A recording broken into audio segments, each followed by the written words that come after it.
Most entrepreneurs don't want hard times inside of their business, but often the hard times are what lead us to success. And in today's podcast episode, you're going to hear a story about how an entrepreneur came over with her family at the age of 1 and with nothing was able to build a multi-million-dollar business by the age of 27. And you're not going to want to miss this episode. This is one of the best stories we've had on the podcast. We talk everything from manifestation, spirituality, and business. So keep on listening. Hi, I'm Brandon Lucero, and you're about to experience the new way to thrive in business, entrepreneurship, and life by leaning into who you are, what you love, and standing up for what you want to create. Get ready, because this is where we go against the grain, say no to outdated society norms, and we say yes to change in order to create a happier, more fulfilled world. Welcome to the New Generation Entrepreneur Podcast.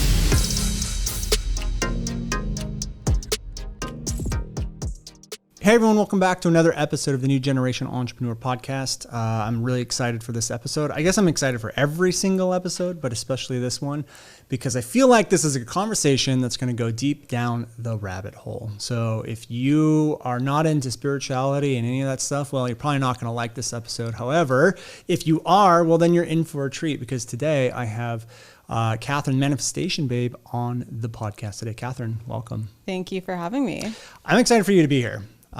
Same. Well, first of all, you're the first person in our glorious garage studio. I thought you do this all the time. Yeah. I mean, this is where I do it. Like, I can just stare at my sauna and talk spirituality. Wait, where's your sauna? Right there. Oh, nice. Infrared. Okay. Cool. Well, I'm really excited because you're one of the few people that I can have really deep conversations with, because you get it and you incorporate a lot of this stuff in your business.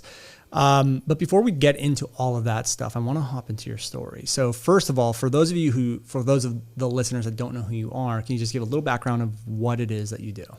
Yeah. So obviously from the name Manifestation Babe, you can probably deduce that I have something to do with manifesting. So, I started my business 5 years ago out of the passion of helping people manifest their best lives. And I know that sounds so generic and broad, but I really help such a wide range of people just manifest such a wide range of things. So whether you're here to manifest your dream relationship, travel, your dream business, bank account, whatever it is, I got the tools for you. And how I started this business, like how this whole thing came to be. So there's like a couple of entry points, but I'm going to go through my story and I'm going to wrap around, go back, and then you'll see what I do. Okay. So my whole life, well, first of all, I'm an immigrant. So the American dream, right? Yeah. So my whole life, I was basically conditioned to go to medical school. And that was like the goal for my mom.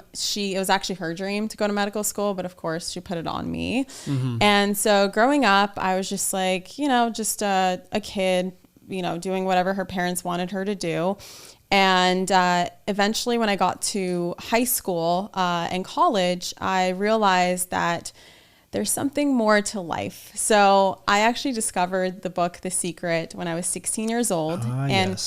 Yes. So it was literally like most people see it in movie form. Mm-hmm. I had it in book form. And how it came about, so I'm sure you'll understand this, Brandon, like divine timing, just things coming out of nowhere. It was always meant to be. I was a bit of a loser in high school. I had like one or two friends, and my one friend and I that hung out every single day, because I would drive us to high school and then I would drive her home.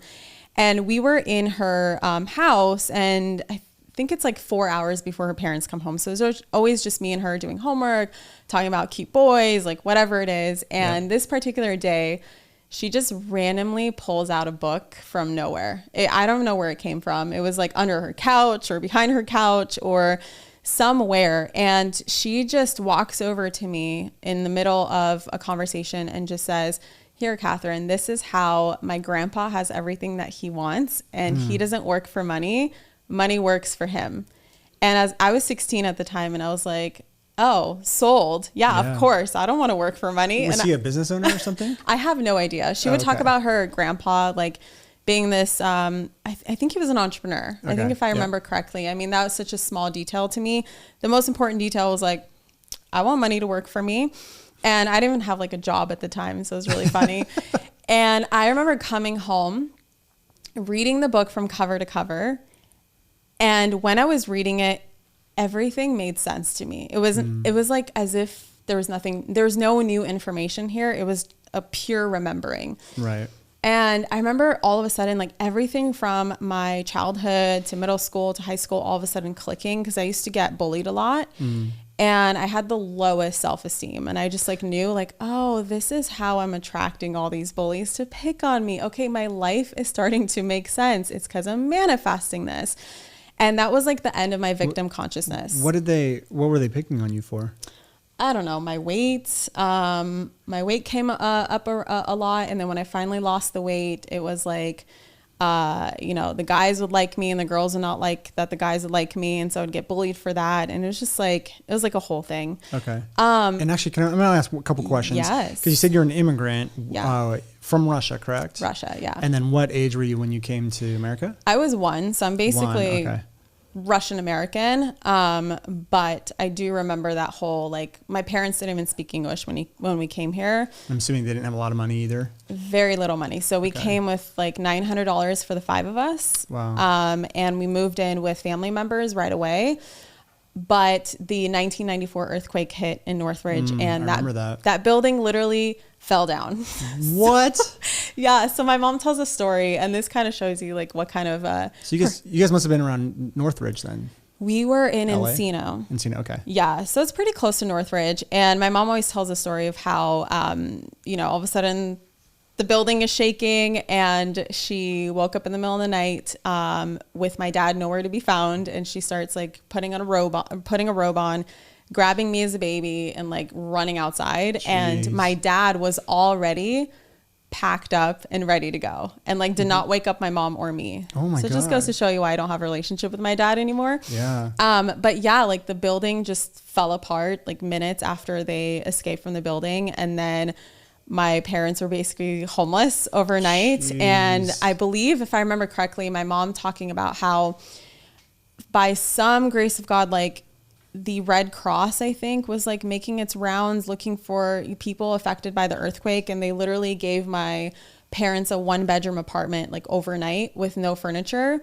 And my parents had to drag in furniture from the street. So like the next day they found a mattress on this street and then a couch on this street. So if you look at pictures of me as a baby or as like a toddler, in every picture, there's like mismatching furniture everywhere. I didn't know why. Of course, I thought that maybe was like the style in the 90s. But no, it's dirty furniture from the street. So yeah, we had very, very little money. So am I hearing the story correctly? Your dad was planning on leaving that night when the earthquake hit? No, my dad was just someone who, a little more backstory. I'm a green card baby. Yeah. So what that means is that the reason why my mom basically my dad convinced my mom to marry him, basically, like played this game with her because he overheard her telling her friends in college that she's moving to the United States when she graduates. And my dad's biggest dream in life was to come to the United States. So he did this whole like operation, and he admitted to this. It's not like my mom's like made up story. He actually admitted to it, and his mom did too. And then around their wedding, he bribed a doctor, because this is the Soviet Union that we're talking about, where you can just bribe people to get whatever you want. So he bribed a doctor to write a note that says that my dad is sterile and he can't have kids, so that my mom wouldn't use protection. Oh my gosh. And then there I come. Wow. And the reason why that happened is because if my mom moves to the United States, like, she could do a divorce, she could leave him, whatever. But if there's a child involved, she needs his permission to leave the country. Oh, wow. So now my dad has to go to the United States. Oh my gosh. Why couldn't he just say like, hey, I want to go with you, and just go? That's just my dad. Okay. Yeah. Got it. Okay. So, but you said his bags were packed. Does that mean he just was always ready to go at a moment's notice? He felt the earthquake and just started packing. Oh, interesting. And it was like, the earthquake was pretty long. I think it was like 2 minutes, 3 minutes. I mean, I remember it. I was living down the street. Yeah. That's amazing. You were just a baby, right? Yeah. 1 or 2. Yeah. Yeah. I was like 2 years old. 2 years old. Yeah. I was, how old was I? I was like almost 10 or something like that. But yeah, I remember I remember waking up and had a friend sleeping over, and we had built like this tent in my room, and we were sleeping in there, and the whole tent was like shaking. And it felt like I don't know if it was 2 minutes. It might've been 2 minutes, might've been a minute, but it just felt like it was never going to stop. It was never going to end. Yeah. That's why he had all that time. Yeah. 2 minutes to pack up everything. Okay, great. So, or not great, but so basically you're here, the earthquake, you guys grew up poor. My mom put a lot of importance on going to school, getting a good job. Medical school is the key to success. And so I believe that was the key to my success. When I came across The Secret, it was like overnight I had 2 lives. So one life was the Kathrin that was very scientific and studying biology, chemistry, taking all these AP classes, like trying to be a straight A student. I was a horrible student until I forced myself to be a good student, because my mom always told me, or I overheard this from somebody, that colleges look at your junior year as like the most important year for grades. I don't even know if that's true, but that's what I believed. I heard the same thing. Yeah. That's what I believed to my core. So I was like, oh shit, I have to get my shit together. So I went gung-ho, got super serious. That was a really rough year because my stepdad, who was with my mom for 10 years at this point. So your parents split? They split. Okay. Yeah, of course. They split when I was 7. My mom met my stepdad when I was 8, and they actually never got married until after they split up and got back together. Okay. During this split, like my mom went into a very deep depression, like lost like 40 pounds and didn't eat, basically became an alcoholic. And so my school was my escape. It was like the only way that I would survive. And so I got really good grades, but then there was this other part of me where I'm like, what is this Abraham Hicks thing? What is this Law of Attraction? Like, this can't be the only book on this out there. It's not just The Secret. And so I would go into Think and Grow Rich. Of course, I didn't understand anything that man was saying in the book because it was very hard to comprehend, but I was doing my best to figure out as much as I could about this manifestation thing. And it was fascinating to me. And I actually manifested my very first thing that night, because 5 minutes after I finished the book. After the book. That night that she handed me the book, because my mom put so much importance on grades, I took a test that morning, and I was sure that I was going to get a C. And like, to get a C in my household is to get grounded, basically. So I was like, fuck. Yeah. I already have been grounded for summers at a time, like literally from June till September, I've been grounded. Not fun. And so I wanted to prevent that. And as you can tell, I had a very strict mom. Yeah. So that night I remember being like, I don't know how I'm going to get this. I'm going to manifest an A. That's what I want to do. I'm going to manifest an A on this test. Now, how that's going to happen, I have no idea. And if this truly works, this manifestation thing, it better work for this, because like when you leave on tests answers blank, you for sure don't get any points. But if you try, maybe you'll score 1 or 2 points. I don't know why that morning I left so many answers blank. Like my mind just went blank. I was like, the best I'm gonna get is a C on this. There's no way. And then I was like, you know what, if the law of attraction actually works, manifestation actually works, let me try it. And so what I ended up doing is I read the book and I started visualizing, because I stress so much about visualizing. And so what I ended up doing is I visualized, first of all, 95 on the test. I was very, courageous to visualize that. So I was like 95. And my teacher, because I went to a small enough school where my teacher would actually call the parents when they would get an A on the test to like celebrate, because it was a very hard class, it was anatomy, physiology. Yeah. And I visualized my mom's phone ringing upstairs, because I had a downstairs bedroom. And then I visualized her walking down the stairs, coming around. It was like a Friday night, and saying, good job, you got an A. And then like me having a bunch of freedom that weekend. That's exactly what happened. Whoa. I'm not even joking. 5 minutes later, that's exactly what happened. And I was like hooked. Yeah. And I like to say that I figured everything out at 16, but of course there's ups and downs, back and forth. I kind of went in and out of that world. Right. What I was really good at manifesting from the beginning was travel. Travel is like my lifeblood. I mean, it's everything to me. I love to travel. Yeah. And my boyfriend and I at the time would save every single penny that we would make from our movie theater job. And whatever allowance that I would get for like cleaning the house, I would beg my mom to like, pay me for certain jobs around the house. Because she was so serious about school. She didn't let me have a job. She didn't let me like even do many chores around the house, because she's like, no, you need to study. So I would beg her to like let me clean the house, and I would save up all my money. And then what I would do is I would manifest these crazy deals. I mean, I would go on websites where a $1,000 plane ticket would all of a sudden be $400. Whoa. Or I would go, like I've stayed in like a 5-star hotel in Dubai when I was in college, literally just me and my boyfriend. And I manifested it for like $100 a night. Wow. And so we would just make it all work in our tiny ass budget because of manifestation. And so, that's what I got really good at. And then when I graduated from college, it was around that time to start applying for medical school. Where'd you go to college? University of Washington in Seattle. And was it a medical degree? No, it was in biology. Okay, it was developmental, molecular, and cellular biology. Oh my gosh. So fancy, I know. Yeah.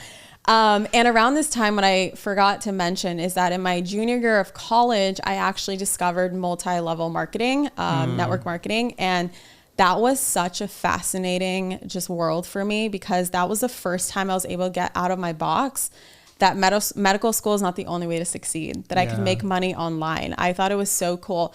And this just goes to show you how much I was still in my box, because my goal for my network marketing business, which was in the fitness space, was to just make enough money to not get medical school loans. So that was my goal, right? Because I knew that I would have to get a ton of loans out, and it'd be probably $300,000 of debt.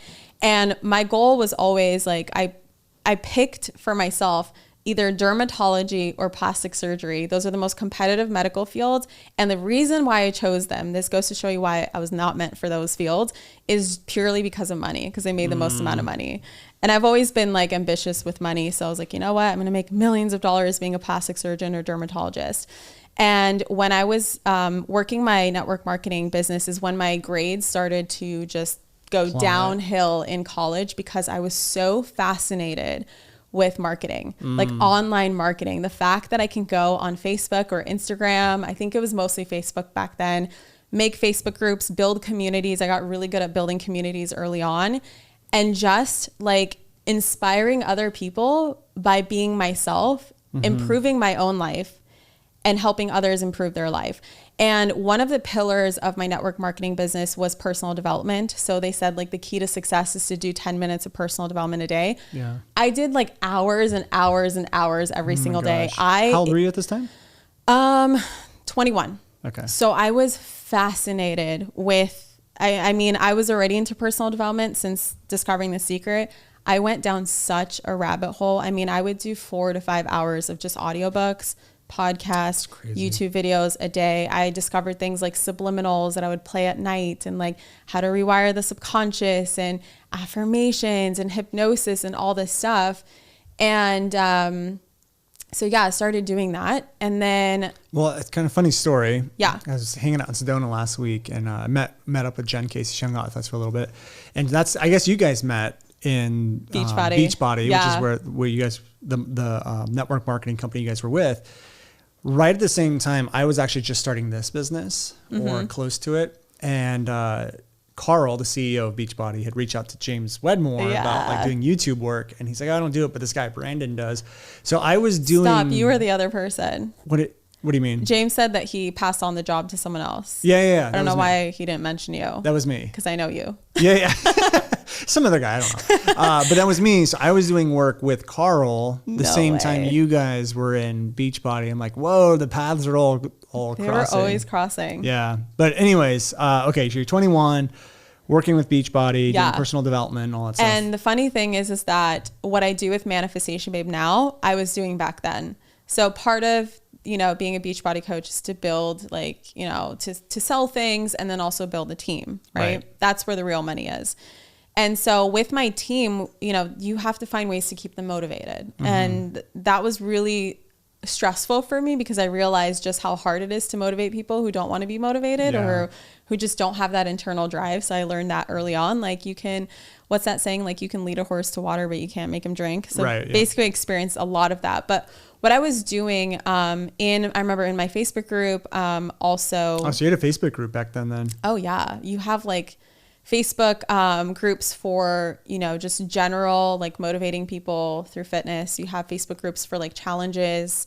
Okay. You have Facebook groups for your paid customers. This is the thing with network marketing. Most people don't realize you have to treat it like an actual business. Oh yeah. We get network marketers who come into our programs and stuff. They're like, will it work? I'm like, Yeah, if you're going to treat it like a real business, right. you know? Yeah. And so it sounds like you were already doing that. So yeah. you're learning like the fundamentals of online marketing. Freaking serious. I was one of those people like, tell me what to do and I'll do it. Yeah. And I didn't learn until much later that I was really just following other people's formulas. I, of course, figured out my own formulas. I run my business purely like to my own liking, to what I actually want to do, how much time I want off, how much time I want on. So it's been really awesome to build more of this life of freedom, this business that gives me so much freedom. But back then I was working like 18-hour days, so dead serious. And around that time when I graduated Wait, did you say 18-hour days? Yeah. Gee, well, I was a full-time college student. Oh, got it. Taking over full-time classes. So like most well. even science degrees would do like one bio, one chem, some elective in a quarter. In a quarter, I'd be taking a chem, a bio, a physics, and another bio. Okay, just gotcha. like crazy. And then I spent 5 years in college too on top of that, just because of all the pre-med, prereqs, and then all the requirements for this specific degree. I mean, it was crazy. And on top of it, trying to build this business so that I wouldn't take out loans, right? Yeah. Well, how much were you making with that business? I would say at my highest, and this is so funny, at my highest, probably $1,000 a month. Okay. But as a college student, That's I mean, great decent, money. right? Yeah. Pretty decent. And I would be teaching my coaches how to manifest the whole time. I would be literally using the principles I teach today back then. Where'd you get those principles from? Did you just get it from the books you were reading and stuff like that? And totally. Just what you were doing? Okay, yeah. cool. And just like what I was actually implementing. And I'm one of those people who I can't teach something intellectually. Like if I only know it intellectually, you will know, because I'm a horrible liar. I need to embody the practices in order to teach them. Knowledge versus knowing. You teach from the knowing. Yes. Yep. Yeah. I call it wisdom. Yeah. Knowing wisdom. And so I would be teaching them whatever it is that I know. And then around the time that I graduated from college, I was able to spend a whole summer just doing the Beachbody coaching. And my mom would be like, okay, it's time to apply to medical school. And like something inside of me just wanted to die when I would think of those medical school applications. I know that feeling. Oh my God. I could not, I just couldn't. So around that time, my mentor, who's actually one of my best friends, also best friends with Jen Casey, we do some traveling together and stuff. And her name is Stephanie Burgos. And she was my upline. She was the one who signed me up for Beachbody. Okay. She's actually a doctor, emergency medicine doctor, who said, Kathrin. At the time or now? Both. Okay. Who said, Kathrin, medical school is not for you. I can tell. Trust me, do not go to medical school. So I had like this messaging from this side. And then I was like, okay, but do I please my parents or do I please myself? She told me to go to this event. And she was like, I just came back from it. Kathrin, it's so your jam, because I was like the personal development queen. Everyone knew me as that. Like, you need to go. It's so your jam. It's by this guy named Tony Robbins. I was going to guess Tony Robbins. Yes. Yeah. And so I remember it was like summer, and I looked up his dates, and the next one was in October in LA. And I was living in around Seattle. I was actually living in a small town called Gig Harbor. Okay. And I would actually commute to college. That's why I had so much time to do personal development, is because I would actually take a bus, an hour and a half there and an hour and a half back. So I would just listen in headphones. Yeah. An hour and a half? Yeah. Now you can see my 18-hour days. Oh my, yeah. Jeez, that's 3 hours a day of just sitting there. Literally Holy just sitting smokes. there, but I was productive. And so I remember looking at the calendar and being like, okay, I have a place to stay because I have my dad. I still had a relationship with my dad at that time. I have my grandma who lives in LA. I have my best friend who lives in LA. This is perfect. A week, got it. And my parents decided to go to France around that time. And they were like, no, you need to house sit. Like, you need to watch the dog. And that was when my Rottweiler was still alive. And I was like, no, you don't understand. Like, I need to go to this event. And she's like, no. And I'm like, somehow I convinced my boyfriend at the time to watch the dog. And he actually purchased this Tony Robbins ticket for me for my birthday. Oh, that's nice. Which is very nice, except not very nice for him when I broke up with him a week later. Wait, did you realize at the Tony Robbins event? Okay, so this is my pivotal moment that literally put me on this path. Okay, this is like the first time when I really started to pay attention to like things like spirituality and the universe and synchronicities. How old are you at this? You're still 21? 23. 23? Okay. I'm 23. And you would think that, I figured this stuff out when I was, looking at the law of attraction, manifestation when I was 16, but like I didn't really have a sense of intuition, or at least I don't remember like you just weren't aware of it. This is my intuition talking to me, know? Right.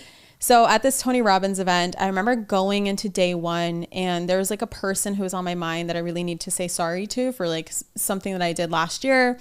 And so I remember like texting that person and saying I'm sorry to them, and then feeling like this wave of relief and being like, wow, I feel so good. I'm already changing my life. This is amazing. And then the next day I come into the event because it's 4 days long. The next day, there was a voice that I heard inside my own head that said, Kathrin, who are you living for? It had nothing to do with what Tony was saying or Joseph, who's the guy that helps them on day 2 and day 4. And I'm like, okay. So I like wrote it down. I'm like, cool question, bro. And and I just remember this question. Wait, do you normally refer to yourself as bro? No. Okay. And so I remember this question just growing inside of me and growing and growing. And it kept asking itself, asking until day 3. I remember like maybe afternoon, evening, doesn't matter. It was like, Kathrin, who the fuck are you living for? And I'm like, Jesus Christ. Okay. And so I like opened up my notebook and I wrote down everyone but myself. Whoa. And I realized in that moment, I'm living for my parents because I don't want to go to medical school. It literally kills me inside thinking about it. Yeah. I'm in a relationship that I'm in just purely out of comfort. Like we've been together for 6 years. There's like the love is gone. Wow, There's no passion. For 6 years? 6 so years. You were 17 when you started dating? Yeah. Wow. Yeah. So we were coming up on 6 years, and then I realized that I wanted to move to LA long ago. Like the only reason I went to the University of Washington is because of him, because I wanted to stay in state. And though the school was great, it's just like coming from California, living in LA, and then living in Washington State. It's like gloomy every day, rains 300 days a year. I just can't do it.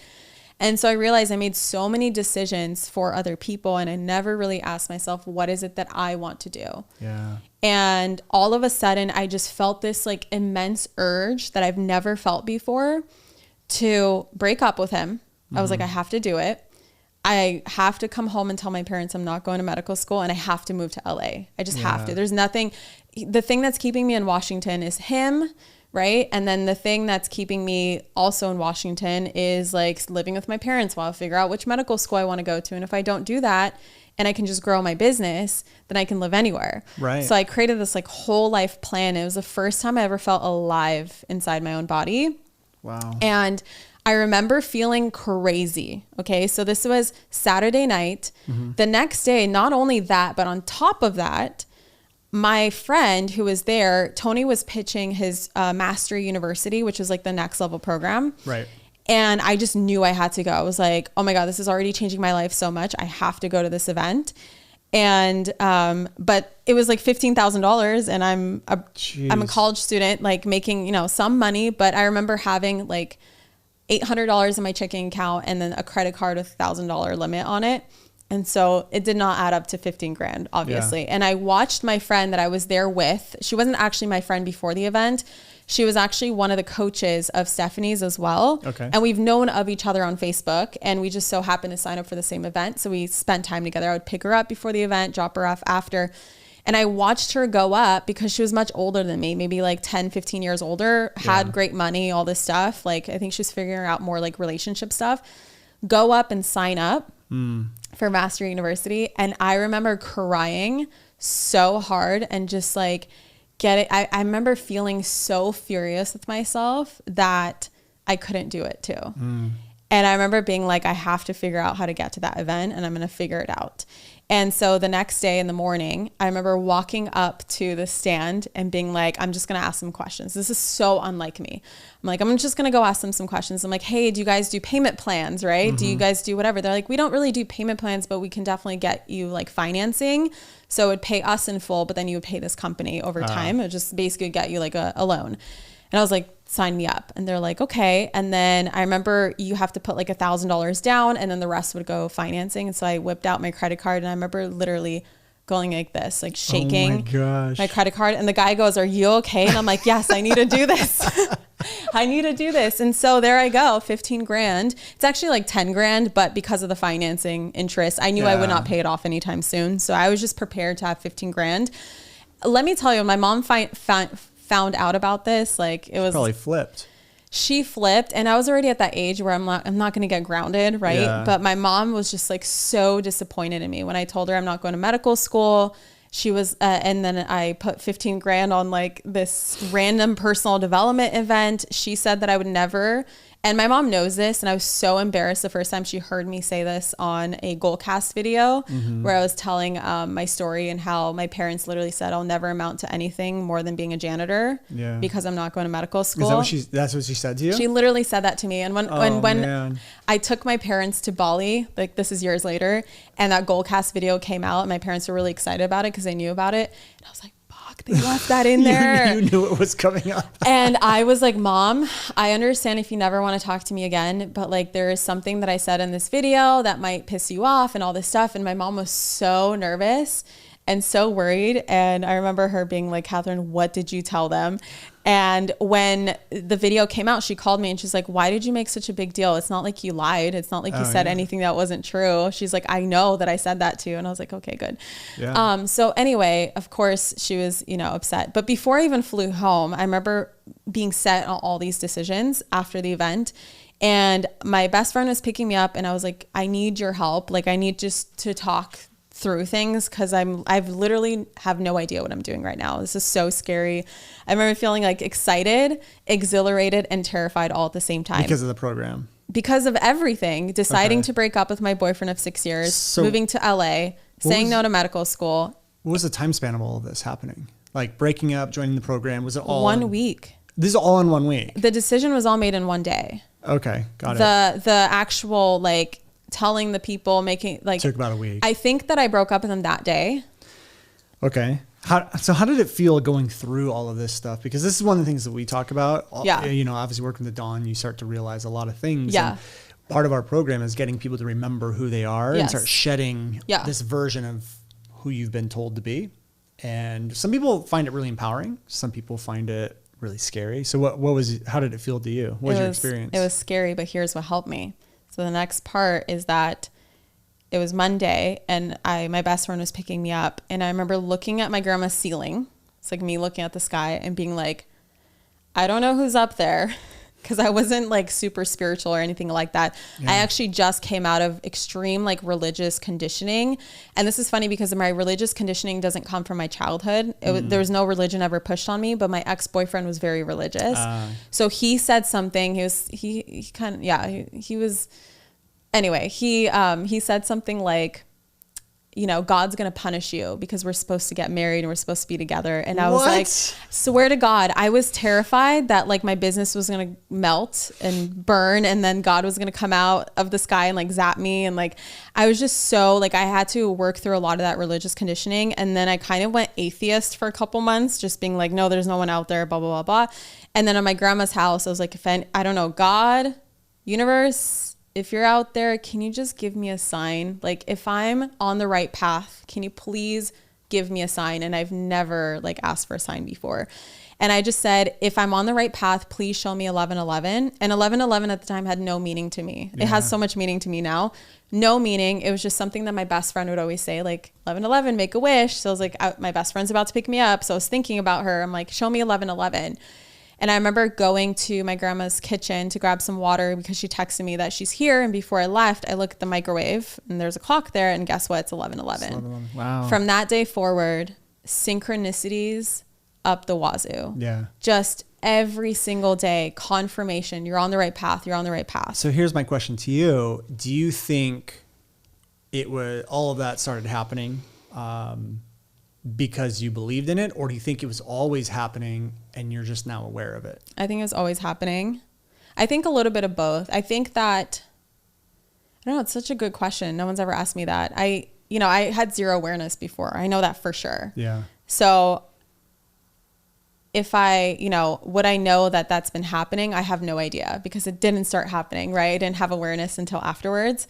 I think that's why being present is so important, is because my personal belief on it is that those signs are always happening, but most people are never present. So you miss all of them. Your awareness isn't there. And yeah, that's why I was wondering is your perspective on it. 'Cause it is you get a sign from an animal or something like that. Yeah. You're like, whoa. And then you keep looking for it, and then you just realize it's all around you all the time. True. But sometimes you just like plow through life and we just miss it all, you know? I was seeing crazy signs on the way here, by the way. Oh, you were? All of my signs, yeah. What were you seeing? Seeing crows and hawks and 777 and jackpot 888, which is like my billionaire sign. Oh, yeah. There's like a story behind where one time I asked the universe, the year that I become a billionaire, show me this specific sign that I've never seen before. Yeah. And then all of a sudden I started getting it all the time, and I'm like, okay, what does this mean? Am I a billionaire? Am I going to be a billionaire? But I noticed extreme like financial growth when it started happening. And I was like, so I see it all the time now. Amazing. Yeah. And my life kind of went downhill from there. This is the part that this is the part where it's supposed to get better. It got better, but it's so funny because most people don't realize that when you are making big shifts in your life, your foundation, the old foundation, has to fall apart. It crumbles, yep. It has to crumble. And you and I experience that all the time. Oh, yeah. All the time now with shamanic deaths. Oh, yeah. And just like your whole identity just gets broken apart, and you have to figure out who you are and remember who you really are and all of this stuff. But that was like my first time experiencing that. So I felt really, really lost. Like, okay, my passion for my Beachbody business at the time started dwindling. And of course, with that went the money. I saw my paychecks getting smaller and smaller and smaller. Los Angeles rent is a little crazy, so I could not afford it. I moved in with my grandma. I lived on my grandma's couch. And she lived in LA, not Washington? Yeah, she lived in LA. Okay. So that was like my first stop here in LA.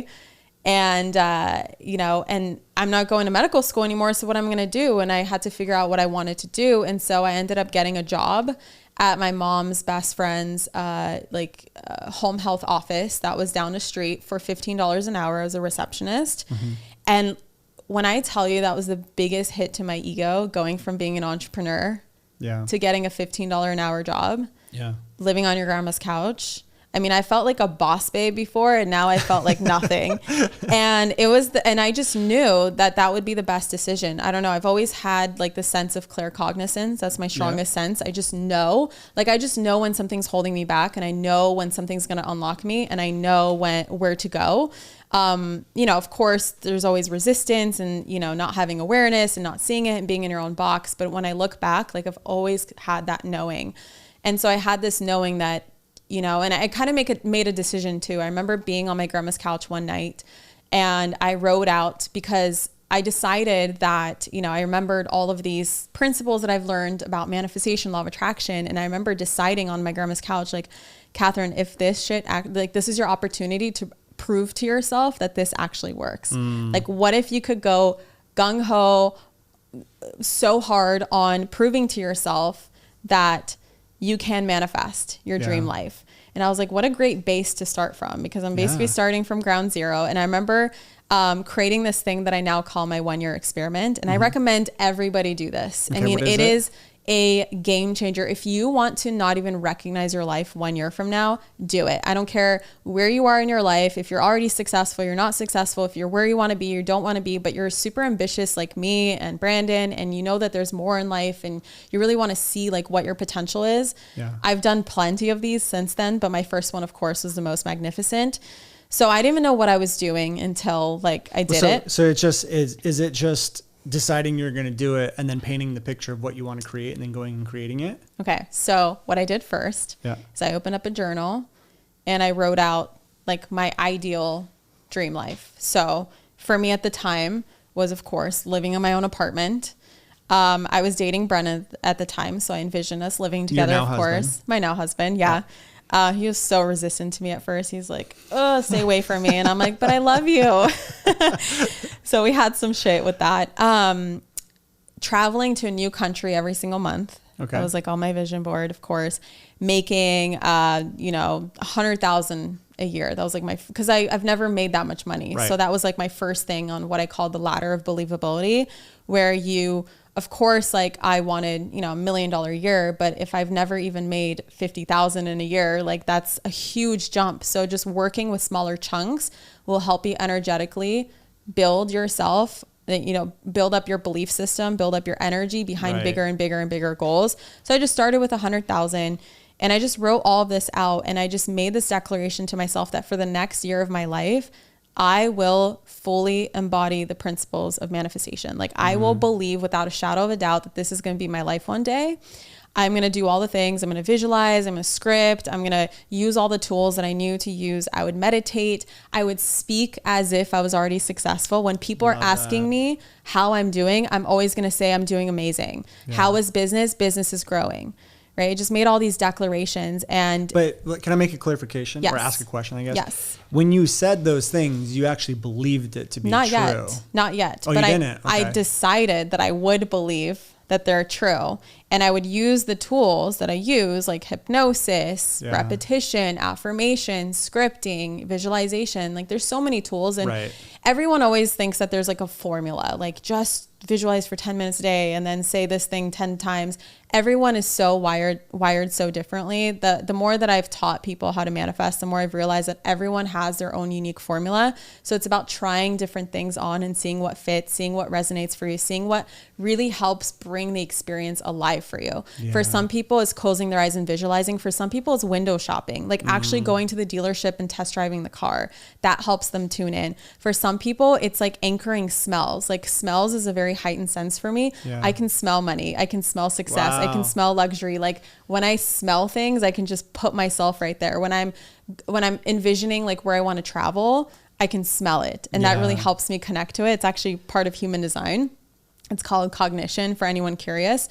And so, you know, I would use my tools and I would never, like I promised myself that I would just never doubt it.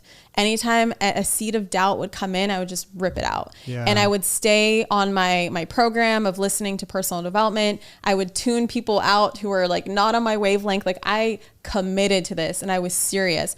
And I made a commitment to myself, a promise to myself that I would do this for 1 year. Mm-hmm. And at the time I was filled with so much doubt, you guys, because there was no proof whatsoever that I had that what I was doing was the right path.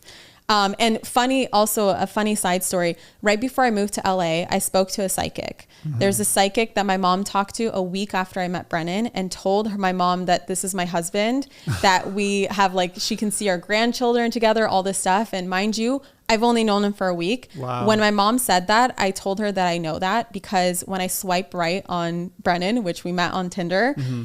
my intuition, because remember, my intuition just started speaking to me. I met Brennan a week after I broke up with this boyfriend, a week after UPW, which is the Tony Robbins event. And when I swiped right on him, my intuition said, "This is your husband, enjoy." And I remember going, "No, I don't want to meet my husband right now. Like, don't send him to me." I was going to say, because I know how old you are, and you broke up with your boyfriend at 23. And I was like, what? You must have just like either just met Brendan right after that or... Oh yeah, it was crazy. And so the psychic, I had a personal like consultation with her in May of 2016, right before I moved to LA, like a week. And she was like, "Oh, I see you living in this warm place. I see palm trees. I see you grew up here, all this stuff." I'm like, "Yeah, I'm moving to LA." She's like, "I see you starting a new business." And I'm like, "Oh," because let me backtrack just a little bit. About a month or two before I moved to LA, I received this download of like, you need to start your own brand and you need to start teaching the things that you're passionate about, which is manifesting to people. And you need to call it Manifestation Babe. Like this all came to me. It was a massive download. Downloads are so important. And I don't think so many people just don't spend the time. For me, it's getting in the silence is what helps the downloads. And a lot of people don't. I think a lot of people go, "Oh, that was just a random thought." Yeah. But they don't know that thought was not random and it was coming from somewhere. Right. A higher power, higher self, universe, whatever it is that you want to believe in. Yeah. And so the psychic painted this beautiful picture, like you're going to be so successful. Everything's going to work out. You're going to be so glad that you moved. You're on the right path. And what happened when I moved? Everything went to shit. And I remember calling her like a month after I moved to LA, where Brennan didn't really want anything to do with me. He was kind of like stiff arming me. Business, like I didn't have a business. This Manifestation Babe thing wasn't really anything. And you know, it was just like so many things were just going wrong. And I remember calling her and being like, "Hello, what happened to this beautiful picture that you painted for me that I was expecting?" And she said, "But Kathrin, don't you know that chaos means you're on the right path?" And I was like, interesting. What?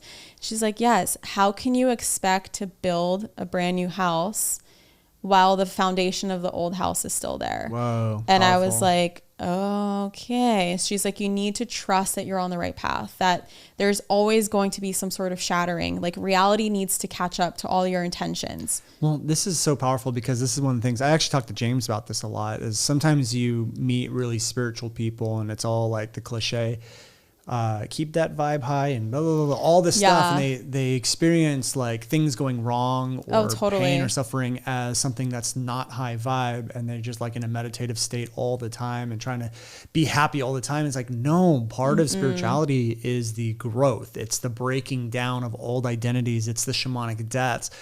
And then you elevate. And that's what this is all about. It's about the ups and the downs. And I think so many people see the downs as like low vibe. It's like, no, you can be a high vibe person and experience like chaos, but you don't have to have the emotional pain there as well. That is actually such a big misconception, and that is key. And I believe that to the degree that you can actually feel the low vibe emotions is to the degree that you're actually going to allow in the high vibrations. Yeah. So people who are very avoidant of feeling, you know, the low vibe, negative stuff, you're actually limiting yourself on the other spectrum. Because here's the thing, there's something called the Law of Polarity as part of being here in the 3D physical world. There's certain laws of the universe that exist here. And remember, like, there's a fly on the microphone. He was over on my side earlier. I was like, get out of here, you stupid fly. Please don't fly in my mouth. So, you know, first of all, we are souls who chose to come here in the 3D physical world. Yeah. Outside of the 3D physical world, none of this low vibe stuff really exists. And so to believe that you're here to ascend it or to exist without it or to not experience pain or challenges or anything that makes you grow, it's like, okay, then why did you come here? You came here just to experience that. That's part of being a human. Yeah. That's part of the human experience. And so you have to be open to that. And I have found that it's actually because a lot of people in the manifestation world talk about how you need to feel the feelings as if it's already happened and how those feelings are joy and success and all this stuff. And there's this misconception that you have to feel that way 24/7. And that actually creates way more resistance because first of all, that is extremely unrealistic. And second of all, I have found that it's way more powerful to really be centered in the belief of I am worthy and I am enough of everything that I want. Yeah. No matter how I'm feeling, no matter what my reality looks like, no matter what my past is, no matter what my trauma is, no matter what's going on, I know that this is going to work out for me because I am worthy and enough just the way that I am. Yeah. And I have found, just like working with the shaman that we work with, I've experienced more WTF moments in the last year and a half. Yeah. The more tears, more crying, more of these low vibe days than I've ever had before. And yet my life looks so much better and overall feels so much better than it's ever felt before. Well, because it gives you a perspective of gratefulness and love. You have these moments, but then it like easily allows you to look around you and just go like, holy shit, I'm so grateful for all of this. Like, totally. You don't even know this. This is going to be a shock to you, but my son, William, almost drowned on the beach on Friday. Like what? I was going to tell you later. Oh my God. But, so it was very traumatic. Jacqueline had like swim out there and rescue him. And she like pulled him up out of the water and they both got crumpled by the waves. I mean, he almost died. And so, hearing all of this, I was kind of like, I didn't really process it at first. And it took me to getting home to process it.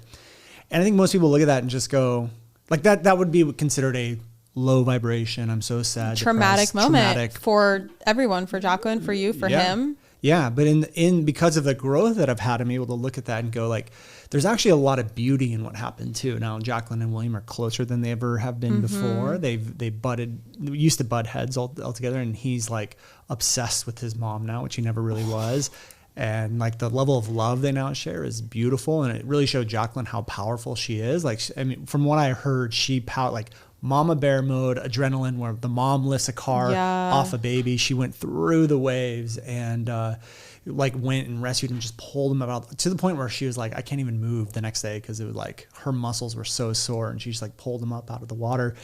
And I was like, man, what a beautiful moment, which is seeing her recognize her power and then also seeing the love together. And I'm like, that's what spirituality is about. it's taking these things that people would be as like bad, I don't want, low, Yeah. quote unquote, low vibe. And it's like, no, you can take those as beautiful, beautiful lessons and gifts. And that, to me, that's what it's all about. It's like recognizing the beauty in all of it. Yeah. And that's what high vibration is. You can go through these hard, traumatic times without this like negative, low vibe emotion controlling your life. Yeah. That's what it, to me, that's what it's all about. So I learned about this like in an embodied way where I have a knowing through a very controversial way, which is with ayahuasca. So part of my ayahuasca ceremonies were really about experiencing the scariest shit that I've ever experienced. I mean, literally going to hell, witnessing my husband die, witnessing my family die. I mean, all of these things. And I remember being in such fear and like labeling everything as bad and being like, can I just shut this off? Like, and you can't go back. Once you drink, you can't go back. Right. And I remember that the moment you accept what is the moment that your journey, like under the influence, switches. And it's like nothing is good, nothing is bad. It just is. And everything is part of this experience. And, you know, like the Dawn says, everything's perception, everything's perspective. Yeah. It's so true. And I remember learning so much about emotions and emotional intelligence and just like letting things be and not giving anything too much meaning. I know that that's something that always messed me up during launches, is giving things in my business, which like the majority of my income through my business comes in during these launches. So I can really, you know, go back to those moments in my launches where I would attach way too much meaning to numbers, way too much meaning to like how many students sign up on Monday, how many of them sign up Tuesday. Oh my God, there's none on Wednesday. Yeah. Oh, there's a good amount Thursday. And every single day, no matter what would happen, like the website would break. Somehow I schedule all my launches during Mercury retrograde. So there's always tech issues. And this is like comical by now because I don't try to. Every year for the last 8 to 10 launches, Mercury retrograde. And it'll keep every happening single until time. you learn your lesson. Right?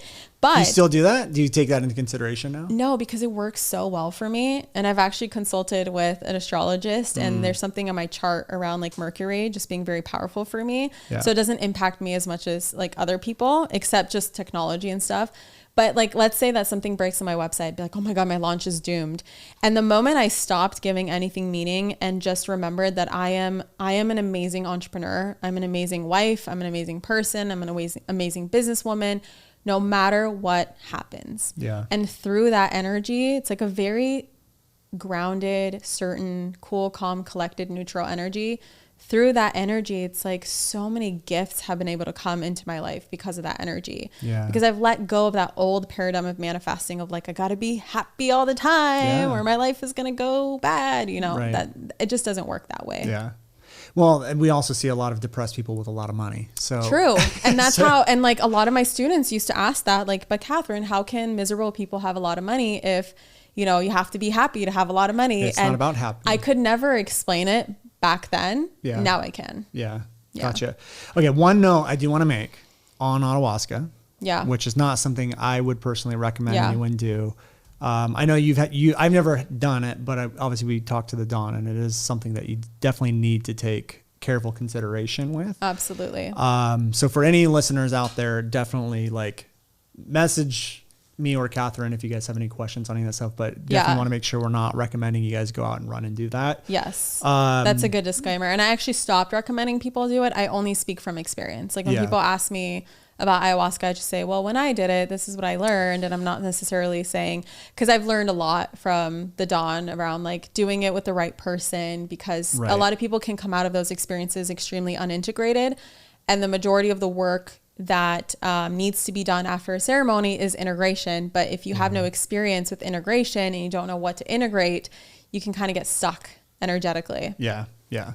So just want to do that little disclaimer. But at that point, so if we bring it back to the story, you started teaching the manifestation, and was it just a beautiful story into the sunset where it was just easy and great? So remember, I started my 1-year experiment, right? Right. Yes. And so I just went full force with it. And guess what? Nothing happened for 6 months. Uh-oh. And most people, what would they do? If nothing, freak out, Yep. give up, say it doesn't work. But I made a commitment. This is why I recommend people like, don't do it one day. Don't do it a week. Do it for a full year. I think a full year is a good amount of time for you to be like, is this working for me or is this not? Because 6 to 8 months, I had like 3 failed launches because I realized at this point, universe gave me a lot of signs. You know, there was my Beachbody business that I was so attached to because it was like my one source of income outside of medical school and the only way I can be successful. And then I started creating courses with Manifestation Babe, just like mini courses, really selling to my Beachbody community, just like stuff outside of fitness. Like, here's how you can, this is fitness for the brain. Buy my course, $33, you know. Yeah. $33, that's what it was? It was $33, wow. My manifestation masterclass. And then I created like some freebies and stuff like that. And let me tell you, the amount of thank yous and testimonials and like, this actually works. You helped me so much. You saved my life, Kathrin. I never once got from like my Beachbody people. Yeah. It only came through Manifestation Babe. And I was like, this is so interesting. I think this is a sign that I should go full force with this. So I did. And I started, you know, building things, and some things would flop and some things would go well. And I would say I made a total, and I remember this for sure, in 2016, because I started it in like March of 2016 till the end of 2016 was a $9,000 year. So that's all I made with Beachbody. $9,000 spread across those. Oh, in Beachbody. Okay. Sorry, with Manifestation Babe. Oh, okay. Yeah. And that was your 1 year experiment? No. 1 year is not done yet, because 1 year started in May of 2016. Okay. So I made $9,000, and then New Year's Eve came around, and my now husband, really struggled getting a job in LA. And so I was kind of supporting the two of us. So it was just a very stressful time. Off $9,000? Well, I also worked my $15 an hour job, and I would use all that money to reinvest into MBA, or not MBA, Manifestation Babe. And MBA is the name of my program now. I'm like almost done completing it. I can't wait till you're done. All that's on my mind is MBA. Everything, I'm like, MBA. And like, Kathrin, let's go to Sedona. You're like, no. MBA. I'm birthing a course right now. I can't go. So dedicated. I love it. So dedicated. We're almost done. So, you know, I was supporting the two of us, and he was working catering jobs here and there. And he like saved up all his money to take me to Vegas for our 1 year anniversary. And so right when we went there, I was doing like my 4th launch, and I built this program. And I pre-sold it, like I was going to make it in January or whatever. But that weekend I made $5,000. Wow. And I literally almost pooped my pants. I was so excited. I was like, oh my God, what is happening? And then it just took off from there. So January was a 7K month. Granted, 9K in 1 year, or almost 1 year. In 1 month. $7,000. The next month was a 10K month. Were you just continually launching it? Is that what you were doing? No, I was doing different things. So that was one launch with 3. It wasn't like the launch that we do now. Okay. It was like, I started putting my feelers out there in December and pre-selling it, and then raising the price. Little promos. Yeah. Here and there. I didn't know what I was doing. I'm completely self-taught in this realm. And so I would create like 21-day challenges and stuff that I would sell here and there. And then I would build some more courses, some master classes. I would do like a one-time master class. I just like figured out how to do things. I started doing this thing also in 2016 called my coffee chats, and my OG Manifestation Babes to this day, they're like, I miss your coffee chats. It was literally like in 2017, I started right around the time when I made a 7K, 10K month. You know, I felt really confident. Like I got something, I can share these things with people. So I started doing basically what I do with my podcast now, except I was doing it as a live stream in my Facebook group. And my Facebook group went from 0 people to like 50,000 people in 6 months. Jeez. Because people just kept adding their friends in there. Like, you got to listen to this girl talk. You got to listen to her coffee chat. And how my podcast started was I actually needed a place to save those live streams because they would get lost in the Facebook group. Now you can organize things in Facebook groups. Back then you couldn't. And so I started uploading them on my podcast, and I realized I really like my podcast. This is 2017? Hold on. I'm skipping around here. Sorry. So the coffee chats was 2017, and my income started going 7K, 10K, 15K, 25K, 50K, 80K, 100K, 150K. That quick? So 2017. Yeah. Was a $600,000 year for me. Whoa. So you went from $9,000 to $600,000. 1 year experiment, because I showed up every single day already being, the keyword being, the version of myself who already has that amount of money. Well, and you believed it to be true, and Yeah. you were you're resentless. Like you just went for it. And I think a lot of people, because there are people out there, I know there might be listeners that are like, well, I've been working really hard for it's not about hard work. And it's like, cool, yeah, but do you believe what you're trying to do? Do you believe that you can do that? Are you doing the things that you need to do? Yeah. And are you working that hard because you are actually passionate about what you're doing and you know that it's going to lead you somewhere? Or are you working that hard because you're afraid that you're not going to make money? It's different energies. Yeah. Very different results. Well, the thing is people don't realize is you're always manifesting. So I think people look at manifestation and they just go, well, manifesting is how you create X, Y, and Z. And it's like, yeah, it is, but it's also how you're currently creating your current situation too. Yeah. And so when you're quote unquote manifesting, you don't believe it to be true. You're still operating with that old way of frequency thinking that keeps you where you are now. Does that make sense? Yeah, that absolutely. Yeah. Okay. Whatever belief system you're operating from, whether you're conscious of it or unconscious of it, is what's manifesting. And what I teach now is what I call conscious manifesting. What's that? Just being conscious of what you're manifesting, because until you understand what manifestation is and the fact that you're manifesting all the time, it's unconscious manifesting. Like you're just unconscious to the process. Okay. And then you make that switch where you all of a sudden have this awakening of like, wait a second, if I'm manifesting this and I don't like this, how can I change it? Or how can I have more of it? How can I have less of it? Or whatever it is. That's what I call conscious manifesting. And so, that's the result of my 1 year experiment. Like I remember at the beginning of my 1 year experiment being like, I'm going to quit my job in 1 year. And thankfully my boss knew this because she knew I was starting a business. She knew that I have a degree in biology. Like, what am I doing here as a receptionist? But I knew that she would give me a lot of leeway to just like be able to leave. Yeah. And I had a great relationship with her, which is why I feel so lucky to have had that job. And of course I showed up and I worked really hard and I basically built Manifestation Babe on my lunch break. So on my lunch break, no time wasted. As soon as my boss would say, Kathrin, go take your lunch, I take my laptop with me and I immediately I'm either listening to a course where they're teaching how to build courses, or I'm, watching a YouTube video on like the latest marketing strategy, or I'm listening to a podcast. And at the same time, while I have that in the background, I'm building my website, I'm updating it, I'm creating a new email funnel, email series, Instagram posts. I would actually write my Instagram posts at the time while my boss was on her lunch break. And I'm actually supposed to be working and like manning the phone. And like the only thing I would do at that time is if the phone rings, of course I have to answer because it's obvious if the phone's not getting answered because you can hear it through the office. But I remember specifically opening up a window. Actually, no, I did this in the email. So my work email, I'd open up a new email, and in the email, I would be like, okay, what's my Instagram caption? And then I would go to the bathroom and like, there was a wall, like a perfect white wall behind me. I'd take a selfie. Like it was a lot of selfies and like these inspiring captions. That was like the beginning of my content. Wow. So that's what I would do. And then, and it's so funny because I said, in 1 year, I'm going to quit my job. And it was literally May 2017 that I made like 4 times the amount that I was making at this job. So crazy. So I quit it. Then 2018 ended up being a $1.6 million year, then a $2.4 million year. And then last year was a $3.5 million year. That's crazy. So you did a 1.6 million year, a 2.4 and then 3.5. Well, your launches now are like that, like this 3.5 million. That was last year. So this year we're already at 3.5. Wow. And that was from one launch. First quarter. Yeah. Jeez. Actually, it's from sold, 3.5 sold. So divide that by half of what we collected. Oh, got it. Okay. Gotcha. Yeah. Gotcha. That makes sense. Yeah. Okay, great. So, you're coming out with a new course. Tell me about that.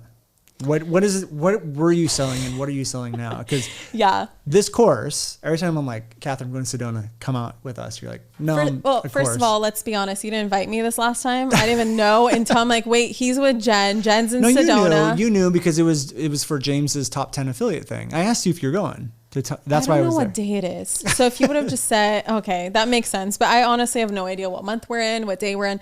I've been working on this. So how this came about is I used to have, over time, how my business came about is like, remember I started with a $33 course. Yeah. okay, so over time, you know, I'm also sharing my story on the internet and showing people how I'm changing my life and, you know, selling the course and being like, if you want to learn what I know. And as I got better and better and better, people would ask me, do you do one-on-one coaching? So I took on one-on-one clients. And then I would be like, okay, I'm burnt out from one-on-one clients. I want to do group coaching. Group coaching turned into courses. Like I can't do the group coaching anymore. I want to do the big courses, like do the same thing that I'm doing it with the group, but try to make it applicable to like people to do self-paced. Yeah. So that's how like everything evolved. And I had something. Can I stop you real quick? Yeah. Just because that process, I don't think a lot of people totally get. So I have someone that I'm mentoring right now, and they have some crazy expectations of their very first launch. And I was like, well, what are the numbers? And they're like, it didn't work. The webinar didn't work. I had one sale. Well, no. She goes, I had 13 sales. Yeah, that's 13 times better than my first launch. Yeah. Well, yeah, exactly. And I was like, that's like a 10% conversion rate. Yeah. But we have all these expectations of what things need to look like. And your process is exactly what we did too. It's like working with people one-on-one, then group settings, and then we had a service, and then we were developing the self-study course and all that stuff. I mean, it for us to get it where it is today, it was like a year and a half at least. Mm-hmm. And that's with experience of knowing what I'm doing. Yeah. And you're going through the same thing. And then now you're able, and that gives you that foundation to now create the mega course, the big one. So I combined my two main courses. I had Manifestation Babe Academy. Before that, I had Rich Babe Academy. So that was like, I was really heavily focused on money manifesting and specifically. Yeah. And then I realized that just like attracts way too many people who are just like, just get me the money. I just want the money. And like, I want to teach people that it's like, you're gonna get the money, but like heal your shit first. Yeah. And like heal while also manifesting money is very powerful. And like teaching people how to do shadow work and teaching people how to just improve their lives and just like live a more fulfilled life. That's my passion. Like I want people to actually feel good about their lives every single day, not just have money in the bank. Yeah. And so I remember like I had that program, and then I remember really having to focus on the marketing, like changing the marketing to not necessarily attract other people on their grandma's couches like I was, like, you know, just like desperate, just needing a couple bucks. Like I created a book for those people. Right. And there's nothing wrong with where you're at. It's just like that program was a higher price, and I didn't want anyone to feel like they can't afford that program, like that they're going to struggle paying for it. And that just creates like an energy where you can't really manifest from that energy. So I created other things at different price points for different people. This was just like a higher caliber. Yeah. And then I created MBA as a more generic, like general, like manifest your best life, just your whole life. And then I got really tired of the question of, Kathrin, what's the difference between RBA and MBA? And like, I just started getting confused myself, because they really are one program, but it's like, there's specific things to money. Like I really like teaching about the relationship that you have with money, and like tips and tricks that I have specific to money and stuff like that. Yeah. And then I think it was 2020, the first exec meeting that we did in 2020, where my exec team and I decided that we should just combine the program. And I was like, okay, that's easy. You know, 4 weeks plus 6 weeks, maybe I'll make it 8 week combined together, because some things overlap. Yep. And then I just got really like in my head about it and like really stressed out. I remember all of 2020, I was supposed to have this plan where I was supposed to give my team an outline. Like we knew it was going to be a big program. Right. And so they wanted me to create like an outline for them and show them like what I'm going to do every month and create the modules and have them go over it and all this stuff, because I have like a team that gives me, people on my team would give me specific feedback based on what the students are saying and like all this stuff. And so I knew that would be valuable, but it was like really stunting my creativity. Yep. And I was like, I cannot have anyone watching me create this course. Like it just has to be me and my own process, and like me in a cave, basically. And so all of 2020, I remember being really stressed out because I was supposed to have the whole thing recorded by October. And it was August at James's mastermind that I did the breathwork session at, where I met you for the first time. I remember outside that house that had an awesome deck. Yeah. Well, we sat there for like hours and hours. So yes, of course, you know, but I remember sitting like during a lunch break on that deck, looking out at one of the mountains, one of the rocks. And I just got this download of Kathrin, all of your most amazing stuff you have made live. Like your best stuff is when you're just live recording a podcast or live recording a video, and all of like RBA and MBA was made live with students. Like every week I made the content as we went along based on me just tuning into their energy. Yeah. So it's like, why are you trying to create this different? Like, why are you making this a huge deal? You need to use like where your energy is going to work best. And so all of a sudden I was like, oh, okay, so we're going to launch end of January. So really I have until January to like even start creating this course so that I would do it live with these students. Okay, I just gave myself a 5-month long vacation. Perfect. But of course it was always on my mind. And then starting end of December of 2020, I created the outline, and then I started to create at least the first 2 modules because I didn't want to be that crazy. Yep. And then I launched it. And then what ended up happening was that I fell behind 2 weeks. And so I was only ever 1 week ahead of my students. So that's why I've been in my vortex, in my cave, creating it. It's like deeper, more just, there's so much in it. Like you have to take it. Like there's just so much in it. Every week I would create, you know, modules that would be 3 to 4 hours of recorded content. And then I would create a workbook. I would create audios, meditations, hypnoses, explanations, demo videos. I would host breathwork classes, Q&As. It's like every week I just have a ton of stuff to do. But we're on the last 2 weeks, which is crazy. And I will tell you, the testimonials that I've gotten so far from this program, because it's 4 months long, there's plenty of time for those to build even within the program. I've gotten more incredible like testimonials than I've ever received in the entire career of Manifestation Babe, just through this first round of this program. That's crazy. So I'm really excited for it to come out. I'm excited to go through it. Well, it's already out, Brandon. Well, I'm excited to go through it. I'm excited to go through it. I want to kind of slowly start to wrap this up, but what I wanted to talk about, because I think you and I can have a good conversation on, is how do you incorporate, it sounds like obviously spirituality is a huge piece of how you run your life and your business. Yeah. What if you could like bring it down to like 3 to 5 things that are the most powerful for you when it comes to spirituality and business? What would those 3 to 5 things be? Yeah, for me, it's like knowing that it's not all on my shoulders, just having faith that you are in a co-creation relationship with whomever you believe in. Okay. God, angels, universe, your higher self, yourself, whatever. It really brings me comfort. And this is what got me to where I am today, and what keeps me going, rooted in faith, is just knowing that, like, you know, as children, we have parents, you know, hopefully we don't have like anything too traumatic happen to us where we can trust our parents and trust that they're going to take care of us. I know that everyone has different childhoods. Yeah. Like my dad was someone I couldn't really trust, but my mom was. But just in general, like as children, like we have, you know, our parents, and our parents we have full faith in our parents that they're going to feed us, clothe us, take care of us, and all this stuff. Like it's not even a concern. It's not something you even think about. You just know, And so using that, I had this like download in the midst of just a nervous breakdown at some point in early 2017 of like, what if I just pretend the universe is my parent and I just put all my burdens on the universe's shoulders and just trust that it's all going to get figured out. And just like that, I know it's not necessarily like a 5-step process or a how-to, but just that principle, just like thinking about that and contemplating upon that, like what burdens can you put on the universe's shoulders and trust that it's your new parent, and kind of like embody that parent-child relationship, or just be in a co-creative relationship. It's just going to like let you, it's just going to take so much off your shoulders. Right. It's going to help you just trust and have faith. Like, well, I think what it is, and correct me if I'm wrong, but my understanding of it is when you live in that knowing creates a frequency. And when you're holding a certain type of frequency, the universe brings things that match that frequency. Yeah. And that's essentially what's happening.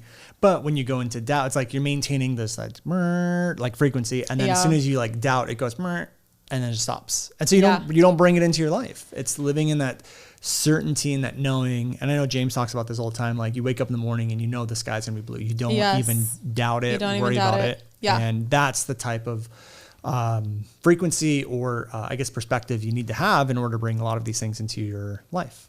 Absolutely. Yeah. So just like embodying that has really, really helped me. Obviously, you know, you talk about being in the silence. Yeah. That's something I don't do enough, but let me tell you, when I do it, the most genius downloads ever, like $1 million genius downloads. It's wisdom. It's like pure wisdom at its core. Yeah. And this is what I believe. There's a universe out there that wants you to bring things into form. You are an expression of the universe. That's what we all are. We're all unique expressions of the universe. We have the entire universe within us. That's something that Don says all the time. Like, I have several recordings of him being like, all of the entire earth, all the planets, all the oceans are all within us. And that's just really cool to me. But also remember that, like, you're an expression of source, and source wants to express things. And so all your business, all of the things that you want to bring into form, you're going to get all of the things that are necessary for you, like all of the tools and resources and all this stuff to express them. It's very important that you just go for it. Like, you just do it. I forgot my point. What was I saying before that? Silence. Being in the silence. There we go. In that silence is when you are listening, right? Yeah. When you're praying, you're talking. And a lot of people just think that being in the silence is praying. And so you're asking. But when you are silent, you are actually giving yourself space to receive. Yeah. And when you're in that frequency of just like knowing that no matter what, you're going to be successful. My success is inevitable and I'm always on the right path. And you're in the silence. It's like that's the space in which you get those downloads. Yeah. Well, praying is noise. I mean, praying is thinking mind, and it's like, and I will say something about prayer. A lot of people pray wrong, which is a lot of people pray from this frequency of begging and pleading. But your praying is cool. I pray, but my prayers are more like declarations. Like, hey, universe, this is what I need. Can you please support me with this? Yeah. It's like, hey, universe, I need to make this happen.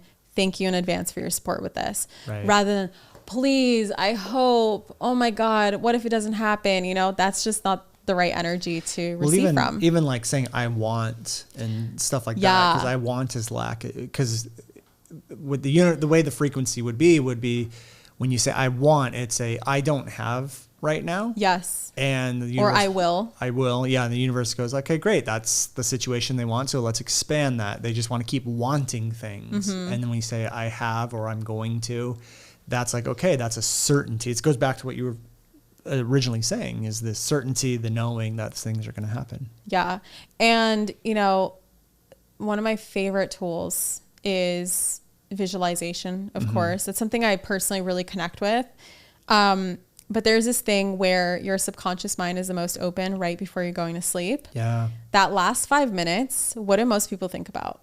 They think about their next day, right? All their worries, what they didn't get done, what they just saw on TV. Most people watch like the news before bed or a scary movie before bed, and they don't realize like your subconscious mind is so sensitive to all of that, and it's just taking in all of this, especially late at night when your conscious mind starts to get tired and starts to shut down. Your subconscious mind opens. And what I learned early on, I actually learned this from Dr. Wayne Dyer, like from a random YouTube video. I think it was called 5 Minutes Before You Sleep. And I'll tell you, this is one of my most powerful manifestation hacks, which is right before I go to bed, I just visualize whatever it is that I'm currently manifesting. And every single thing that I've manifested in my life up until this point, I have at one point visualized it right before going to bed. Because then what your subconscious mind does is it replays that. Yeah. Throughout the whole night. I think they say it replays it like 17 times or whatever. I don't remember what the stats are, but over and over and over and over again. And then that's what you're also bringing to dream time as well. And in your dream time, you can experience that manifestation. And so when you wake up, your subconscious mind is already convinced that that's happened. Yeah. And so therefore it has to match that in your reality. Because here's the thing, guys, like your belief systems are things that your subconscious mind is convinced that has already happened. And so it cannot help but make reality shift itself. Yeah. To be able, because it doesn't, like if you have. That's the frequency it keeps putting out. Yes. And if you have incongruence between your reality and your subconscious beliefs, like there's something off. And so there has to be evidence for your beliefs. And so that's why you see certain things in your life, whatever you look at, when people ask me, Kathrin, what are my subconscious beliefs? Look at your life, look at your patterns, look at what's around you, look at what keeps showing up. There's a belief system that is creating that from the frequency on which it's operating from. Yeah. And that's what's scary, is a lot of times you're not even aware of it because it's subconscious. 95% of it you're not aware of. It's crazy. And this is what, and this is all science too. Like it's backed up with studies and all that stuff, because Dr. Shannon Irvin talks about this a lot too, because she helps people with rewriting the subconscious mind. And that's what she talks about, is the automating. You have to automate stuff because Yes. your mind can't tell the difference between reality and visions. Yeah. And when that becomes part of your subconscious reality, it manifests itself in your actual reality. Yeah. The way And you experience I this would 3D say world. 90% of my MBA program is rewiring the subconscious mind. Yeah. It's seriously so powerful. So we have two things. We have knowing that it will happen and silence. What else? What's it like? Let's do one more. What was the original question? How do you incorporate spirituality in business? I feel like this is so, there's so much that I do for my business through spirituality. Like I remember James and I talking about how I'm kind of like transitioning into this place where he recently had an awakening. I think it was like last year or the year before, where he would be using spirituality to grow his business. And now he's using his business to be able to grow his spirituality. Oh yeah. So it's like, I feel like I'm getting into that transition, but everything I have done, you guys, like I am a crazy scientist when it comes to spirituality. Like I will just try all the woo things. Like you tell me to buy this crystal, I'll buy this crystal. You tell me to do this, I'm going to try it. I really love all this stuff because I want to be able to help people and grow my business. Like I really use spirituality to help me grow my business. If it wasn't for spirituality, I would not have the business that I have today. Yeah. It just like, it's way too 3D without the spirituality and realizing that we are spiritual beings here in the 3D physical world. You need to have spirituality in order for you, to be. Yeah. To manifest, to create, to do whatever it is that you want. And I find that a lot of us who have businesses, and this also goes for everyone because, my team, a lot of them, their life purpose is probably to, they fulfill their mission through their role in someone else's business. Like not everyone is meant to have a business. Right. I think that it actually bothers me. And I actually kind of giggle when people are like, why would you ever work for someone else? It's like, not everyone wants to work for themselves. And first of all, when you're portraying that kind of message as an entrepreneur, like good luck hiring employees because no one's going to want to work for you. Yeah. But anyway, I see it really as an expression of spirituality business, like you expressing your life purpose, you helping people, you bringing something into the world, you creating, you birthing. That's all spirituality. Spirituality is interwoven through anything and everything that you can see. Like it's pretty incredible. That's beautiful. So I'm going to end with 5 rapid fire questions. One of them is not going to be such a rapid fire question. I'm going to throw it in there. But I don't know how to do rapid fire. Well, good, because this could go on for another hour with this one question, but I won't let it get there. But where can people go to learn more about you before we do that? Okay, that's an easy question. I can do that quickly. You can find me. I love to hang out on Instagram at Manifestation Babe. You can find all my things on manifestationbabe.com. And then I also have my own podcast that you need to come on. Yes. And it is just the Manifestation Babe podcast. And you can find that anywhere where podcasts are found. Love it. Okay, so we're gonna start with the big one, and I'm excited to ask this one because I don't get to ask this to everyone. Okay. But I do ask the same questions at the end of every episode. But this one in particular is just for you, which Just for is me. What has happened in your business since working with Don Javier? How's that affected your business? Oh my God. I mean, it's brought in incredible people my way, especially having him help me with my last launch. Yep. I have noticed a higher caliber of people, just people who really want to grow spiritually, not just want the things. And let me tell you, I love my G-Wagon. I love my Audi R8. I love first class travel. So I am like the last person to ever tell you, like, don't go after the money or don't go after the things, because those are awesome things, but they're side effects of everything else. Like if you don't have the other stuff, as Don Javier says, like the 3D material world is basically nothing. Yeah. He always like points to the table and says, this is barely anything. Right. What was your question? Oh, what's changed? Yeah. So I've noticed just like my team has shifted. The energy has shifted. It's like everyone feels like we're all coming together for this higher purpose of awakening ourselves, awakening humanity, awakening the planet. It's not just about like the cars and houses and all this stuff. It just feels so much more depth. There's so much more depth. Yeah. Yeah. Okay, great. Yeah. I mean, I would say And of course, financial growth too. Yeah. Which again is the side effect. That's of that. The thing that I'm doing. Like, I've been working with him for 6 or 7 years, and like, which I cannot imagine. I'm only in year or 6 months in. You're only 6 months in? Started it last November. Okay. So not even 6 months. Yeah. Crazy. If I can count. Yeah, that's 6 months. That was the thing is, I think that was part of the shift that we had 3 years ago when I was teaching Facebook ads and YouTube. And I'm just like, I don't want to do this anymore. I'm like, this is so stupid. I hate this. Yeah. I think that was part of him working with me, was like unshedding a lot of that old stuff and moving into Video 4X. And Video 4X, we're going to be changing the name, but people look at that and it's like, you do messaging. And it's like, no, I help people like you and other people, entrepreneurs, create content that brings a shedding down. Like it moves people's reality. It takes away social constructs. You give people shamanic deaths. And give people shamanic deaths through content. And that all happened because of the Don. And the more incorporate his teachings into what we do, it's like, and I really think it's like all of us that are connected with them are creating a much bigger awakening. And because that's what he always says, it's not his dharma to be in the public eye. And so and here we are. And here we are. Like we're kind of an extension and co-creating with him, which is just a beautiful. That's why we're like his PR. Yeah, his PR. Posse. his posse, his inner circle. So the thing is like when I'm watching you create your course, I would imagine there's some level of co-creation with him, which has been a beautiful thing to witness. I've been seeing manifestation from a different lens. Yeah, it's a more integrated, more holistic, more. Like I've really come to understand that we're all different, and like just like with business, this is a great thing to relate to, being an entrepreneur.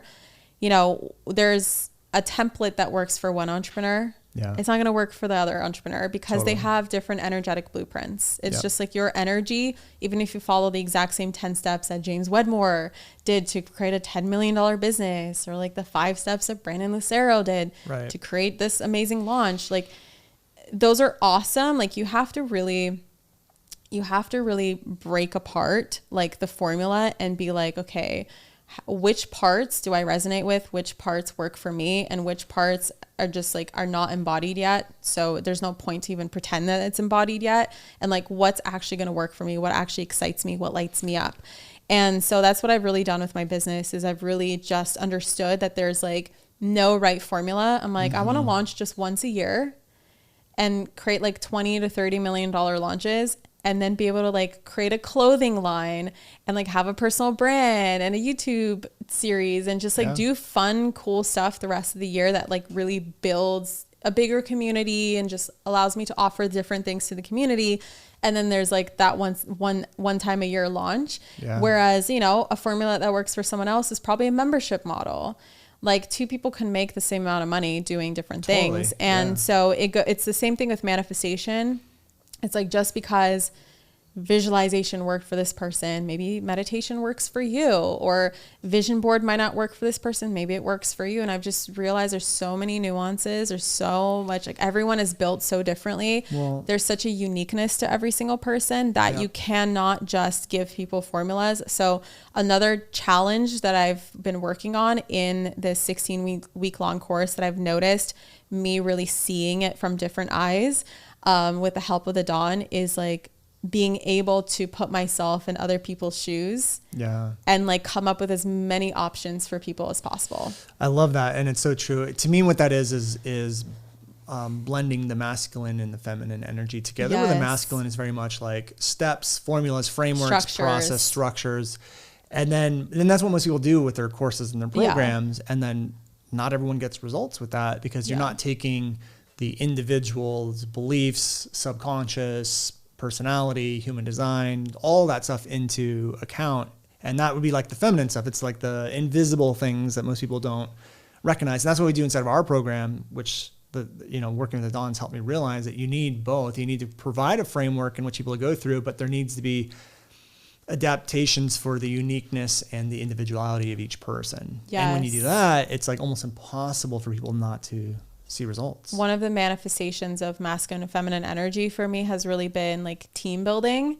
Like the entrepreneur should have a team behind them, because that creates the masculine structure for them to get into feminine flow, to be able to channel new ideas. Yeah. If you are trying to be like the structure and the flow at the same time, which you can hop in and out, like there's a balance to these energies. But I have found that for me personally, like having a team behind me, shout out to my team. They're amazing. They allow me the space to be able to go into a cave and like channel a whole 16-week block program. That is the exact change we're making hopefully by the end of this year, which is, I was talking to Taylor and I've talked to Matt about this. I'm like, I don't want to be the CEO anymore. Like, I don't want to be the one making a lot of these decisions of like, hey, do we hire this person or not hire this person? Or, I feel like James really likes that. He likes it. I don't. No, I don't either. He loves the team building, the structures and stuff. We're the visionaries. Yeah. And I want to be the person I call it the IP, the intellectual property. Yeah. I want to just sit here and I want to create the content, the philosophies of what we do, how we teach it, and the decisions of, do we add a bonus on day one or not? Like, I don't need to make those decisions, like have someone else do that. And so I feel like that's where we're headed too, is I just want to be pulled out of a lot of those things, because it takes me away from the thing that I bring to the company, which is that uniqueness and the IP, intellectual property and all that stuff. So I love it. Okay. So let's finish out the rest of these. 3 hours later. 3 hours later. I know. And we could sit here and talk. I mean, we'll probably have to do another episode more about the spirituality inside of business, but, okay. Next question. Where will you be in 5 years? Where will I be in 5 years? I do have a vision. And here's the thing with anyone who's familiar with human design. I know you're human design, Brandon. You're also a generator like me. Generators are not meant to make 5-year plans. They're meant to really do what lights them up in the moment, which of course contradicts with traditional, business plans. But every single year I give myself permission to like change my mind. Yeah. And even if 6 months later I'm like, hate this, my team knows like Kathrin hates it. We have to change everything because it's not going to work if I hate it. Right.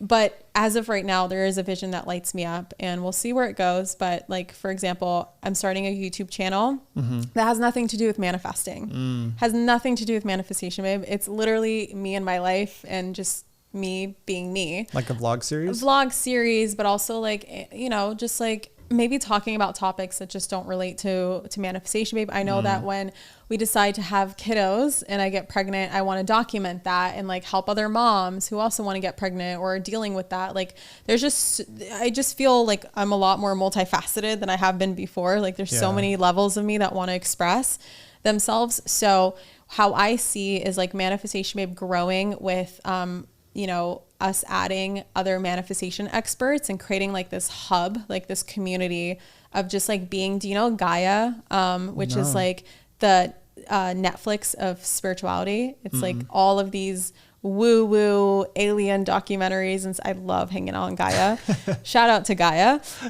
So I want to like create that for manifestation, like create a hub where, we have like an astrologer who specializes in manifesting, a tarot reader, a human design expert, and like all these people that are creating content and courses. Like I haven't really fleshed this out fully, but basically manifestation, babe, it's always been about the community. It's never been about me. I know I'm the face and like, I know I bring a lot of my personal life into it, but I just know like it's for the people. Manifestation, babe, is for everyone. Everyone gets to be a manifestation, babe, whatever that means to you. Like it has its meaning to me, but it could have a different meaning to someone else.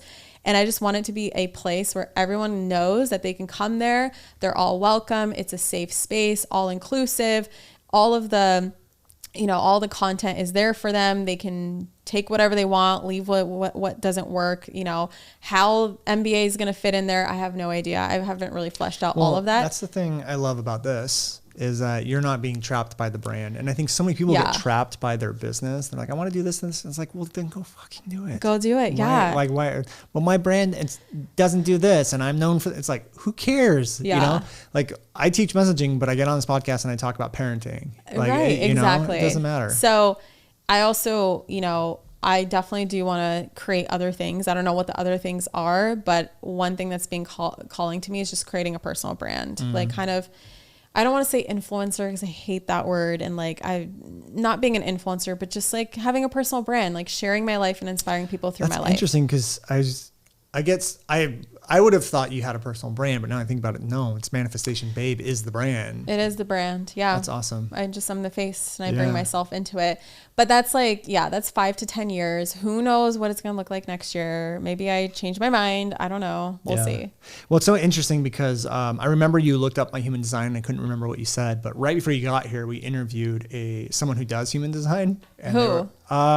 Eden? Kelsey. No. Okay. Kelsey Abbott, I think. And so, she's like, yeah, you're a 3-5 generator. And then you're like, yeah, you're a generator. Brennan is a 3-5 generator. Oh, he is? Mm-hmm. Oh, that's awesome. No wonder I like him. So next question. Do you make most decisions with your head or your heart? Heart, baby. That's right. Yeah. That's what, I mean. Simple. Let's keep it simple. Yeah. Most people come in here and they either say both or heart, which is pretty cool. One moment that you would pinpoint as your pivotal moment in business. Oh, okay. I got one for you. My pivotal moment in my business happened at another Tony Robbins event. So remember the first UPW? That was like my life pivotal moment. Yeah. Well, when I finally went to Date with Destiny, which is one of the events that I paid for with that $15,000, and I paid off all that money, guys, in 2017 when I made all that money. Yeah. So I was able to pay it off pretty quickly, actually.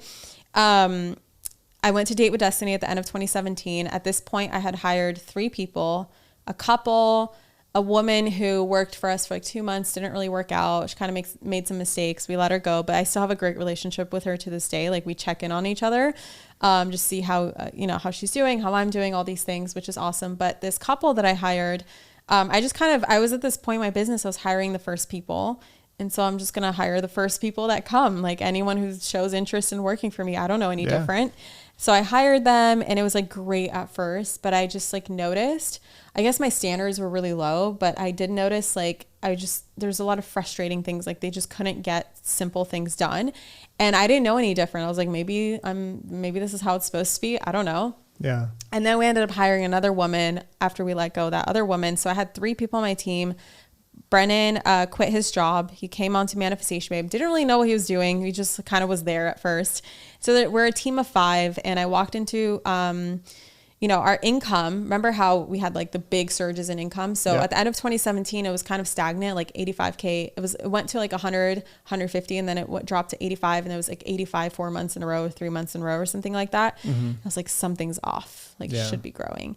And I didn't know what was off. I walked into Date with Destiny and that voice that met me at the other Tony event came back and was like, Kathrin, you need to let these people go. You need to like start over on your team. Yeah. You need to come home and fire them. And mind you, they were some of my best friends at this point. Yeah. And I actually went to their wedding the month prior. Oh no. And I was like, I don't know how they're going to take this. Hopefully they can because they would always say this phrase, like business is business, business is business, family is family, whatever. So hopefully like I had this naive idea that they would understand. And, did they? No. So I remember first of all, panicking at the event because I'm like, could you not have downloaded this into my brain when I'm leaving this event? Like I came here to enjoy myself. So funny. Like I think personal development is for enjoying yourself. No, it's for developing personally. And so it was a great thing for me to like really sit in that discomfort of just like dreading something and just like building a relationship with that dread and like overcoming it. So I came home. I actually made some crazy decisions that day. I joined Platinum Partnership. I signed up Brennan and I for Platinum Partnership. That is $75,000 per person investment. Jeez. And I also joined Lewis House's Mastermind the same day, which is a $35K investment. So I wiped out my savings account overnight at the event. Yeah. I like make crazy decisions at Tony Robbins events. Thanks, Tony. But it was amazing because that, of course, like was pivotal for me. But what was most pivotal was when I came home, I let them go. And right before letting them go, I let my other team member, who was really doing the majority of the work at this point. They were more like there. She was like actually doing customer service, answering emails, payment processing, like late payments, all this stuff, like really taking care of the meat and potatoes of the business, of maintaining it. Yeah. And I was so grateful for her. I was like, yes, as soon as I let them go, I'm going to give her a raise. Like I had this whole plan.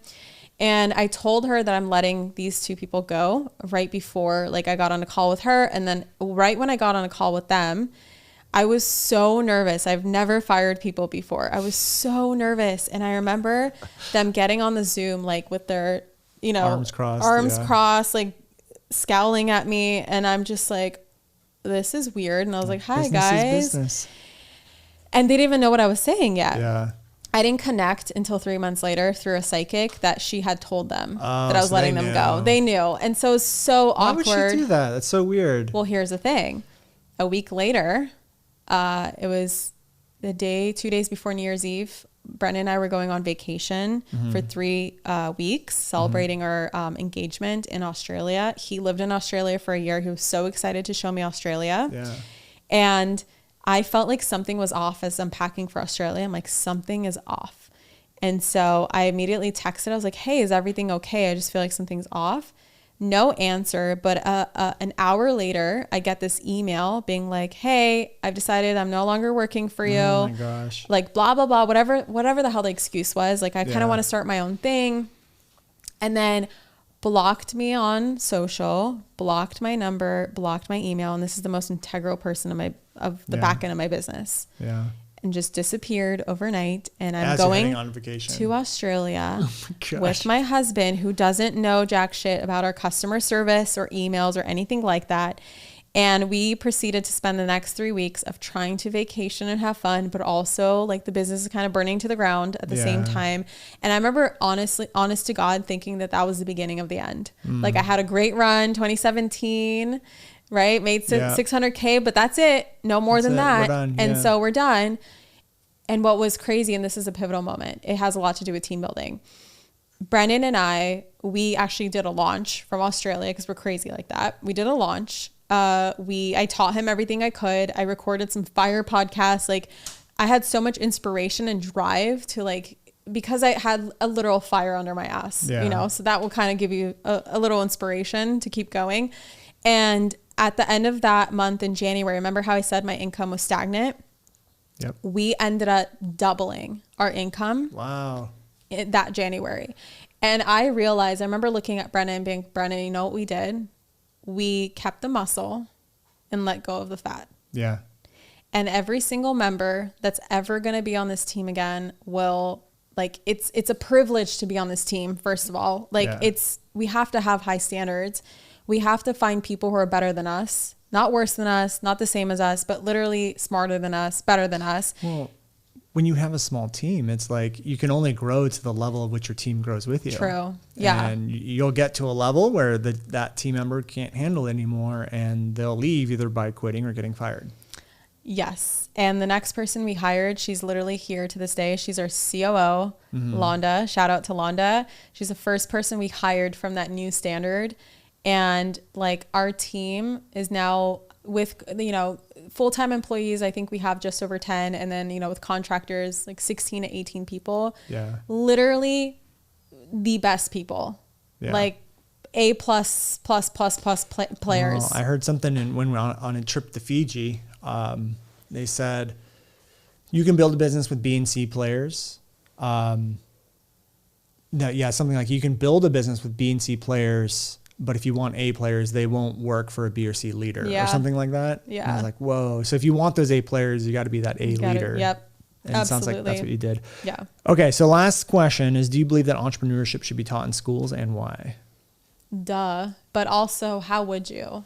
And this is interesting because Brennan actually took an entrepreneurship class in college, and he said the one thing that they taught him, the one thing that he learned from that class was being able to recognize opportunities. That's where entrepreneurship stems from, is the ability to recognize opportunities. And can that be taught? I don't know. Well, it's hard too, because I feel like any entrepreneur that has experience wouldn't want to go back and teach college. They would just open up their own school. So they have a bunch of people that don't know entrepreneurship, teaching entrepreneurship. True. But, we had someone on the podcast who talked about the skills of entrepreneurship, like critical thinking and stuff like that should be taught. And I totally believe that. That can be taught for sure. Yeah. Awesome. All right, Kathrin. Well, thank you so much for being on the podcast. To everyone who has not been following the podcast, not been following Kathrin, go do that now. Manifestation Babe on Instagram, and go listen to her podcast. It was amazing. We'll have to have you on again. We'll talk deeper on the Back spiritual in the garage, side. baby. Back in the garage. That's right. So if you're watching the video here, you can probably see my garage door behind Kathrin. But this is how we do it. Multi-million-dollar business out of the garage. Yeah, baby. So thank you so much. And we'll see all you guys on the next episode. Take care. Thank you for having me. Yep. Bye. Bye. Hey guys, thank you so much for checking out another episode of the New Generation Entrepreneur Podcast. If you enjoyed this episode, go below, hit the subscribe button, and make sure you click on that bell icon and get notified every time we drop a new episode. Now, if you're looking for the show notes, we have them linked underneath this video, as well as our social media handles and some links to free training and offers that we drop from time to time to help you guys even further. So go check those out if you're interested, and thank you so much for tuning in to the New Generation Entrepreneur Podcast.